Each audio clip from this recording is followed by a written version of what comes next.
Lowe's knows how to help you get the most out of your store run. That's why members save more with My Lowe's Rewards. Earn points towards My Lowe's money on eligible purchases. Get access to member-only deals and free member gifts. Plus, unlock free standard shipping when you reach Silver Key status. So what are you waiting for? Join for free today. Lowe's. We help. You save. Loyalty program subject to terms and conditions. Details at lowes.com/terms. Subject to change. This episode is brought to you by Nerds Gummy Clusters, the sweet treat that always elevates the vibe. With a sweet gummy surrounded with tangy, crunchy nerds, every bite of Nerds Gummy Clusters brings you a whole new world of flavor. Whether it's game night, on the way to a concert, or kicking back with your crew, unleash your senses with Nerds Gummy Clusters. This episode is brought to you by State Farm. From your morning podcast to your afternoon playlist, State Farm knows you personalize your entire day, and that's why State Farm helps you personalize your insurance with the State Farm Personal Price Plan. It offers coverage options that help protect what you care about most at an affordable price just for you. Like a good neighbor, State Farm is there. Prices vary by state. Options selected by customer. Availability and eligibility may vary. This is a message from sponsor Intuit TurboTax.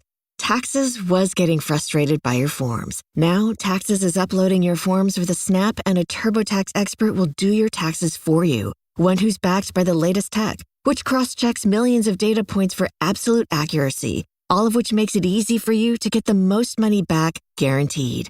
Get an expert now at TurboTax.com. Only available with TurboTax Live Full Service. See guaranteed details at TurboTax.com/guarantees. Are you a fan of spine-chilling tales of the unexplained? If so, get ready for an exciting new podcast experience, Chillers and Thrillers. Immerse yourself in the world of the paranormal as I, your host, narrate true stories about people's hair-raising encounters with ghosts, demons, and other eerie phenomena. In Chillers and Thrillers, I'm dedicated to bringing you authentic, bone-chilling accounts without any comedic elements or skepticism. So dim the lights, leave your skepticism behind, and settle in comfortably for our bi-monthly episodes, available on your favorite podcast platforms.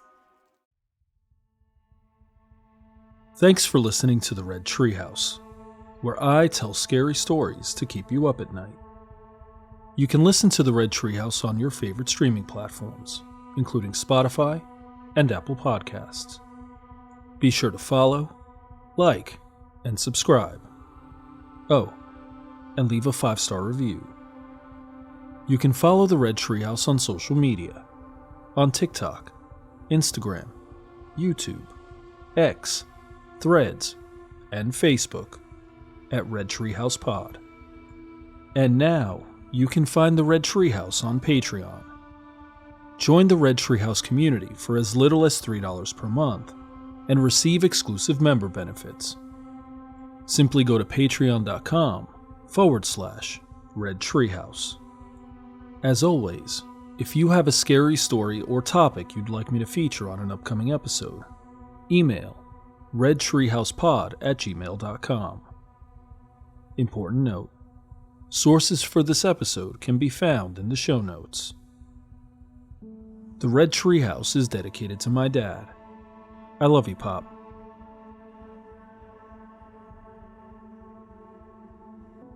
Looking back on my childhood and teenage years in the 90s, I feel a satisfying sense of nostalgia, almost like certain parts are frozen in time. I can visit them whenever I want, and often I find myself smiling. In some ways, it was a unique time to be alive, before the introduction of cell phones and social media, when you looked forward to going out to play with neighborhood friends, riding bikes, playing basketball or wiffle ball, and playing the newest video games. That last part is especially fun to think back on. Nintendo, Super Nintendo, Sega Genesis, GameCube, and PlayStation. They're a core part of my childhood, and even now as an adult with teenage children, I enjoy playing video games from time to time. As I think back, though, I don't ever recall being afraid to play certain games. And I certainly don't remember worrying about any of these games being used as part of a mind control conspiracy. You heard that right. According to the internet, a video game, dubbed the most dangerous arcade game in the world, may or may not exist. It's said to hypnotize players into becoming addicted to the game, before finally taking over their mind. A shout out to Red Treehouse listener Duanne Walton for the episode suggestion. In this episode of the Red Treehouse, we're going to explore the strange and unusual video game, Polybius. Does this game actually exist? Or is it nothing more than an urban legend? I'll share the story. You decide for yourself. I'm your host, Will. Welcome to the Red Treehouse.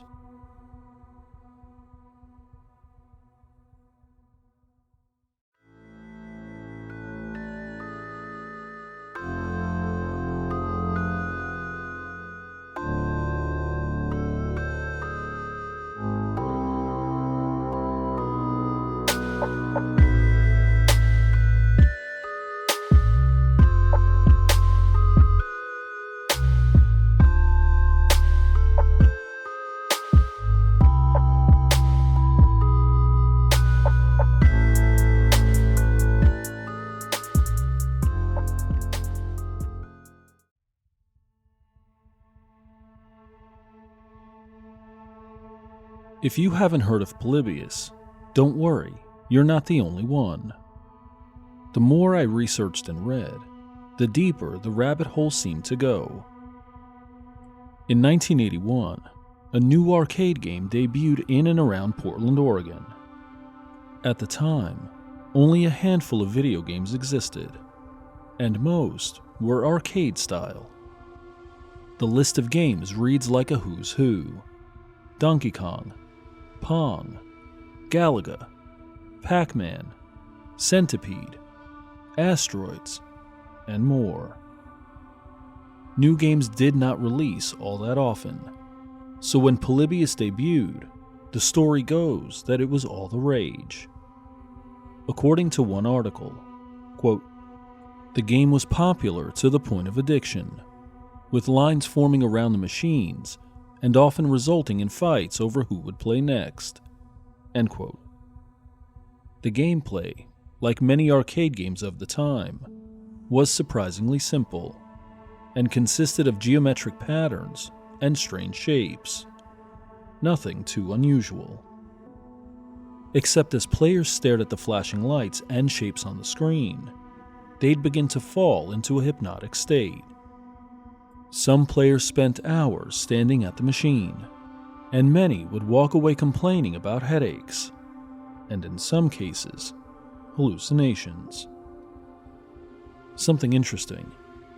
Right now, if you go to the Xbox support page on Family and Online Safety, you'll find a photosensitive seizure warning, which states, quote, "A very small percentage of people may experience a seizure when exposed to certain visual images, including flashing lights or patterns that may appear in video games.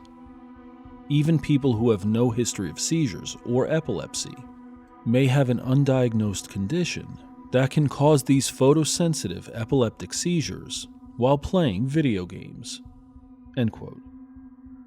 Symptoms include lightheadedness, altered vision, eye or face twitching, jerking or shaking of legs, disorientation, confusion, momentary loss of awareness, and seizures that may cause loss of consciousness or convulsions that can lead to injury from falling down or striking nearby objects. Even though modern games offer these warnings, back in 1981, they didn't exist. So it was unusual for a player to suddenly feel ill after playing. Reportedly, some players experienced various side effects from playing Polybius, including amnesia, night terrors, and insomnia. And just a month after its release, Polybius disappeared without a trace. This seems like it would be the end of the story, right? Not quite. Sometime around the year 2000, a website, coinop.org, posted about Polybius. And for many, this was the start of the urban legend. Fortunately, the website is still published, and so is the listing for Polybius, which you can find in the show notes. Here are the game details.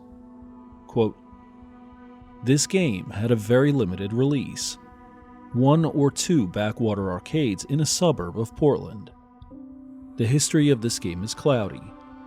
There were all kinds of strange stories about how kids who played it got amnesia afterwards, couldn't remember their name, or where they lived, etc." End quote. And then, the listing gets truly strange. Quote, "The bizarre rumors about this game are that it was supposedly developed by some kind of weird military tech offshoot group, used some kind of proprietary behavior modification algorithms developed for the CIA or something. Kids who played it woke up at night screaming, having horrible nightmares. According to the operator who ran an arcade with one of these games, guys in black coats would come to collect quote-unquote records from the machines. They're not interested in quarters or anything. They just collected information about how the game was played.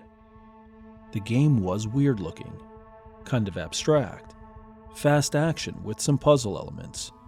The kids who played it stopped playing games entirely. One of them became a big anti-video game crusader or something.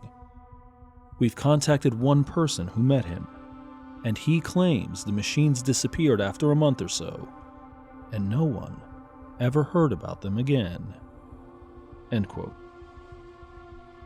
Beyond the claims of kids getting amnesia or forgetting their name, the webpage makes a few other wild statements about CIA behavior modification algorithms, strange military tech, and men in black.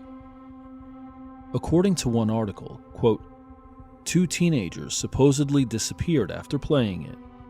Mysterious men in black suits periodically came to service it." End quote. It leads to the most obvious questions. Was Polybius a tool of the US government? And if so, was the US government conducting top-secret research on unsuspecting gamers? To answer these questions, we must take a slight detour back to the 1950s, at the start of the Cold War. In 1953, the CIA undertook a top-secret human experimentation program known as MKUltra.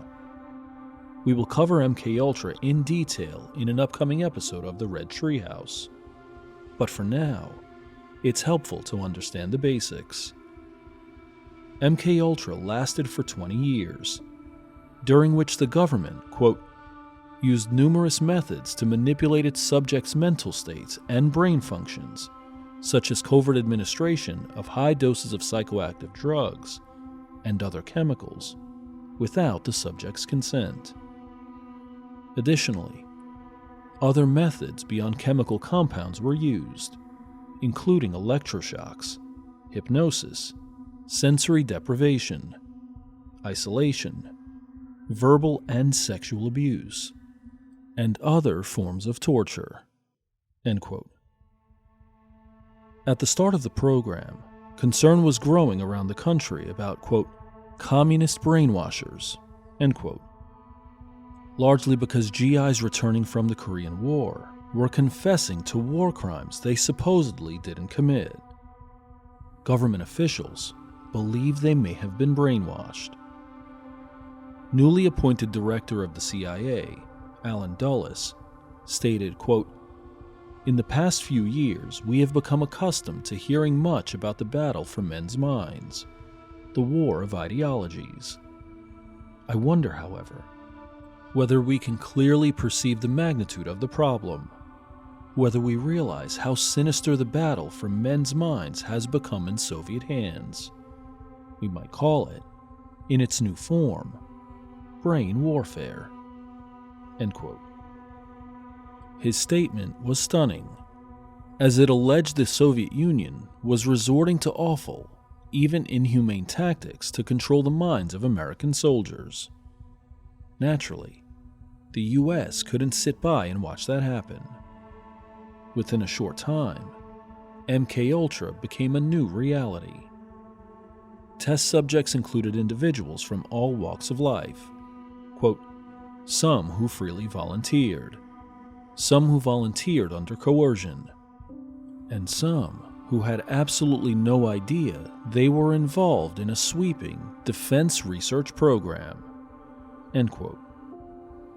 For 2 decades, the CIA subjected the most vulnerable members of society to the most horrendous forms of psychological, mental, and physical torture.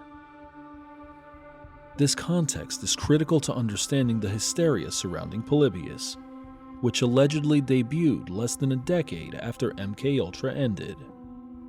The Cold War was still raging in the early 1980s, and it seems at least plausible that Polybius could have been used as a research tool.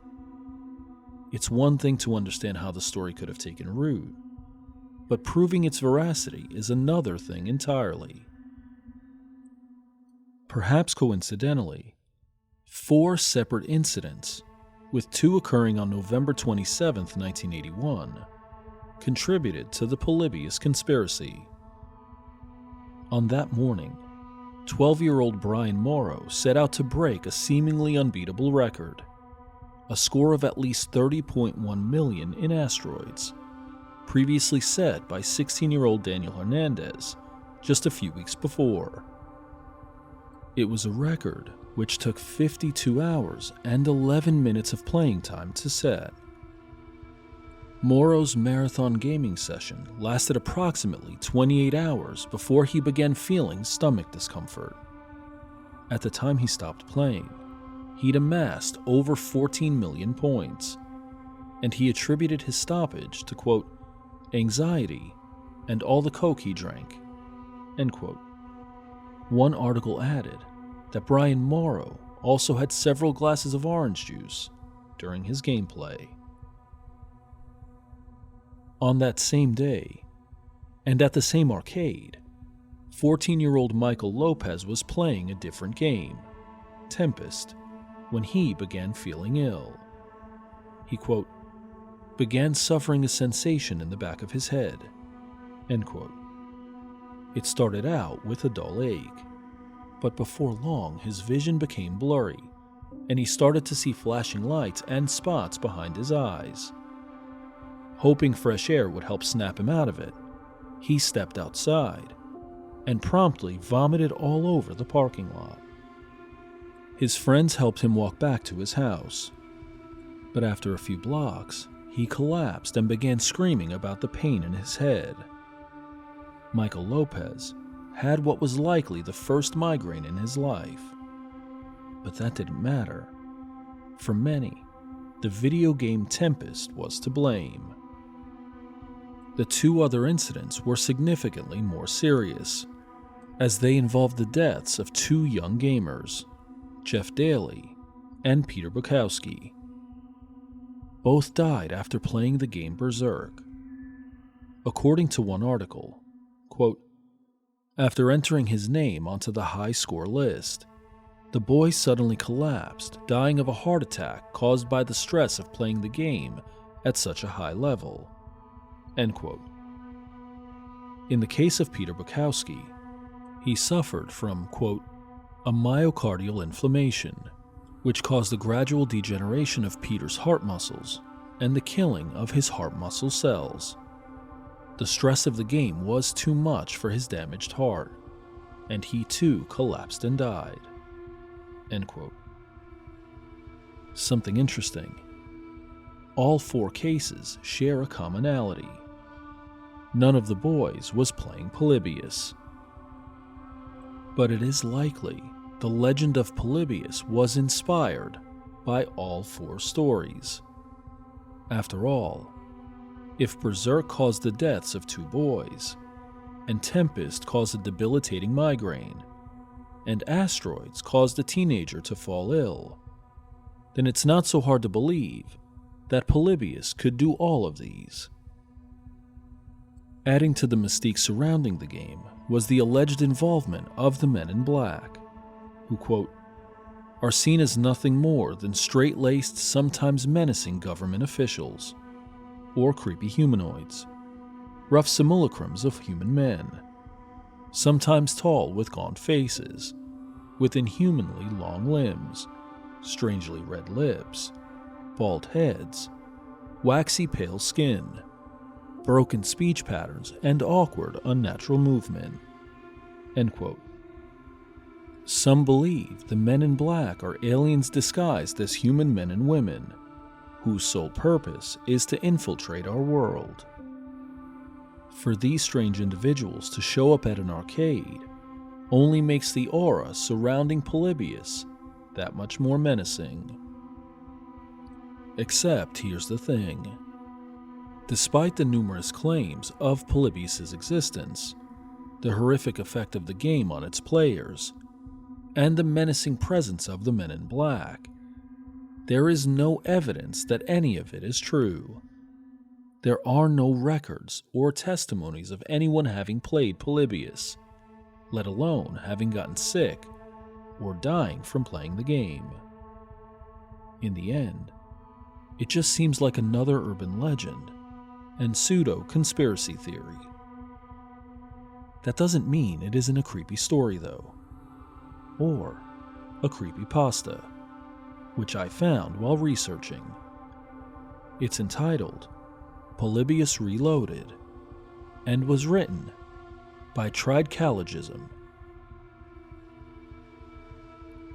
Quote, this file was found on a laptop belonging to a retired government official. Anyone familiar with creepypastas throughout history will recognize the cabinet. Polybius was an addictive game thought to have been developed by the government to test mind control technology. December 4th, 2003. So excited. I found the cabinet. It's in good condition, just dusty. Polybius. Such a majestic cabinet. So simplistic. This will be my masterpiece. January 10th, 2004. Disaster. I've been toying with the cabinet getting it prepared. The wires are corroded. The cabinet and its contents are still intact, but I've not been able to get it to play coin operated. Now I know why. The wires leading from the mechanism to the motherboard are corroded beyond repair. Luckily, it was just on one side. I can replace the wire, but the materials I need are expensive and scarce. Referring back to the blueprints, I find that I need silver wires. Silver. But it will be worth it. January 15th, 2004. I've done it. The game is fully functional. Every side repainted and restored. Every wire resoldered. Every part perfect. I got my nephew to play it, and I verified that it is an original. He can't sleep. He doesn't think I know, but I do. He sneaks into my workshop at night for a fix. Another round of this wonderful game. I just can't wait. I just can't wait until my own additions have been added. January 20th, 2004. It's been completed. I've added in the wiring and locked the coin slot shut to prevent further tampering until my plan is underway. I've already contacted the local arcade, Censored, about renting out the cabinet. My nephew threw a huge fit when I told him he couldn't play anymore. I can't let this be traced back to me. January 23rd, 2004. He finally got over it, I think. He's much calmer now, even though I didn't let him play. He asks about it still, like asking about a girl at school. It's cute, like he's got a crush on my cabinet. January 24th, 2004.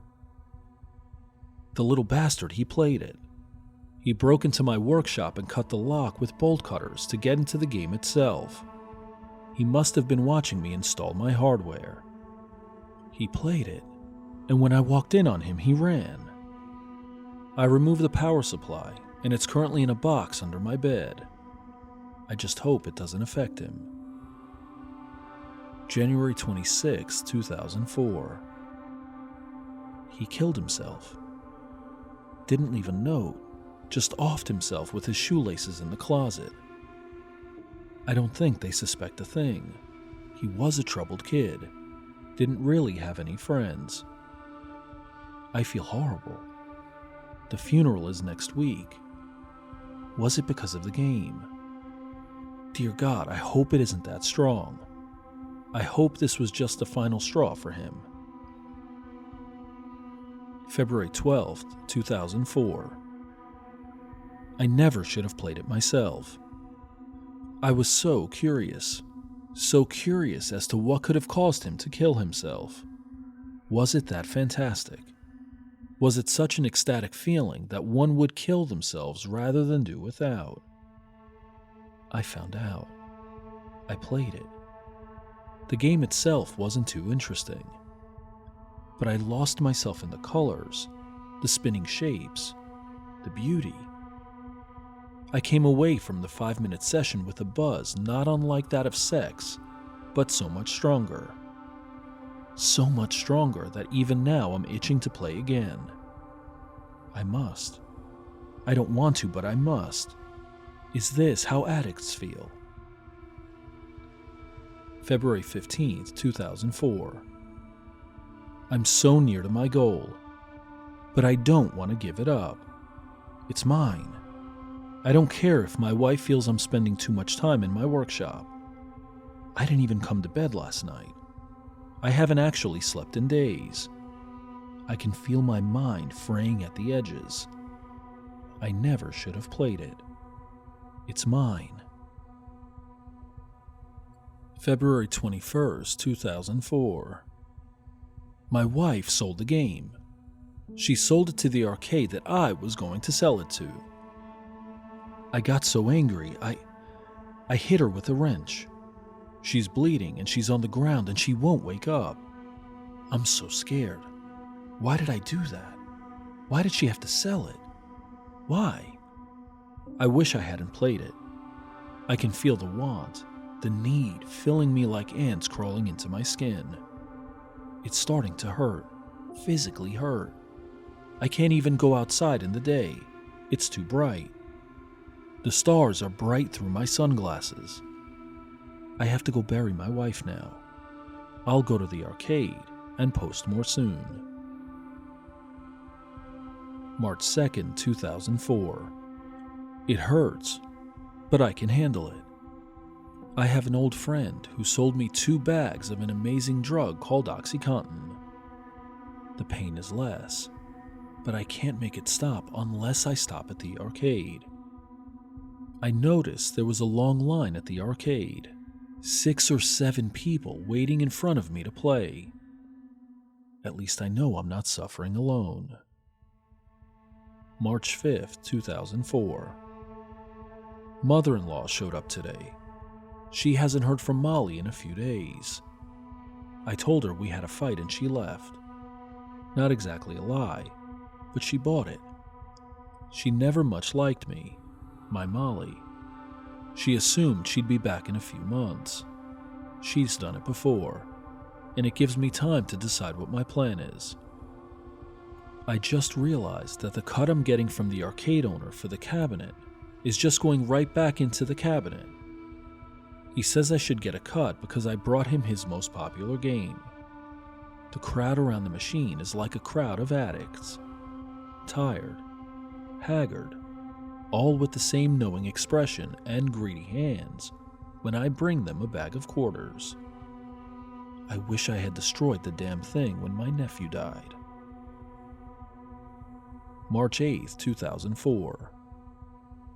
The drugs have stopped working. Originally, I was just using the OxyContin to stop the pain from getting too much to bear so fast, with maybe one arcade visit every few days. But the drugs have started wearing off.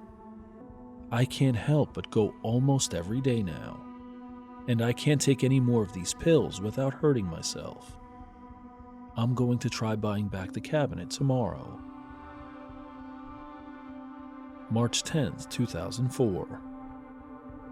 I talked to the owner about buying the game back, and he told me in no uncertain terms to fuck off. I told him I needed it, that he had no idea what it was like to play this game. I spilled my guts. How was I going to use the old programming? The programming I had researched in my time at the Pentagon that drew people in for that experiment. Of the research results in Maine. I was just wanting to make a quick buck renting out an addictive game at his store and pulling it in 50-50. He wasn't mad. He was just more adamant that he wanted to keep it. He didn't give me any quarters either. Greedy fuck.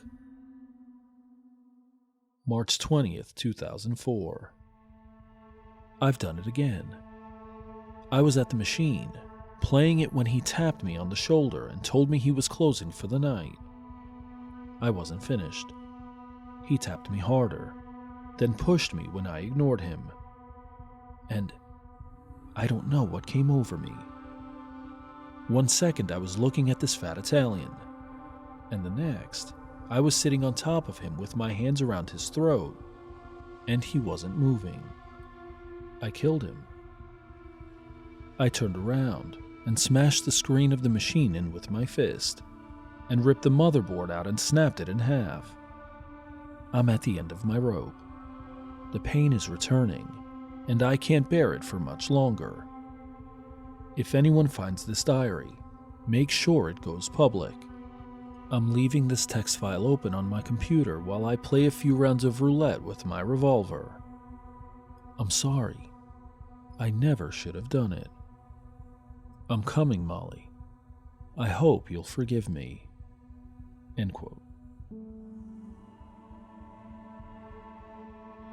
As we close this episode of the Red Treehouse, we're left with these lingering questions. Does Polybius actually exist? Or is it nothing more than an urban legend? I've shared the story. Now you decide for yourself. I'm your host, Will. Thanks for joining me in the Red Treehouse.